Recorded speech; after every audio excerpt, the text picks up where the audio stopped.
ఈరోజు నేను నా భర్త ఒక గొప్ప వ్యక్తిని కలిసాము దేవుడి యొక్క సన్నిధిలో. సెయింట్ మేరీస్ బెసిలికా చర్చ్లో సికింద్రాబాద్లో. మనందరికీ తెలుసు, యూట్యూబ్లో వస్తూ ఉంది. ఈ బ్రదర్ ఎన్నో రికార్డ్స్ని పొందుకున్నాడు. ఆ దేవాది దేవుడి యొక్క కృప చొప్పున పరిశుద్ధమైన గ్రంథము రాసి స్వయాన తన చేతులతో.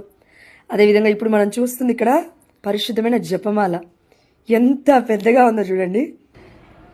ఈ యొక్క జైనతన్ అనే బ్రదర్ ఈ యొక్క జపమాలని 2,50,000 పూసలతో చేశాడు. దీని యొక్క మొత్తం పొడవు వచ్చేసి 20,000 మీటర్లు ఉందండి. అదేవిధంగా ఈ యొక్క మొత్తం జపమాలలో ఒక్కొక్క గుర్తు 5,000 పూసలు ఉన్నాయి. చూడండి, మనం ఇక్కడ చూస్తూ ఉన్నాము. చాలా అంటే చాలా బ్లెస్డ్గా ఉంది అండ్ హ్యాపీగా ఉంది ఇంత పెద్ద జపమాలను చూస్తున్నందుకు. అండ్ అదేవిధంగా ఈ యొక్క మొత్తం జపమాల ఏ విధంగా అయితే 2,50,000 పూసలు ఉన్నాయో దీని యొక్క బరువు వచ్చేసి 75 కిలోలు ఉంది.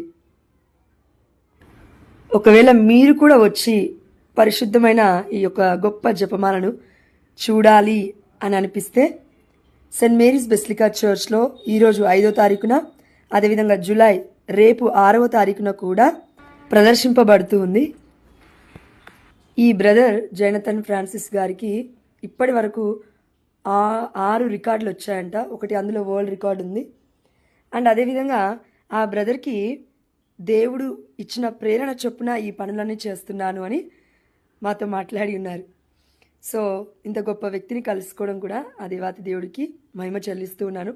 ఎందుకంటే దేవుడు మనందరికీ ఒక్కొక్కరికి ఒక్కొక్క కళని ఇస్తాడు.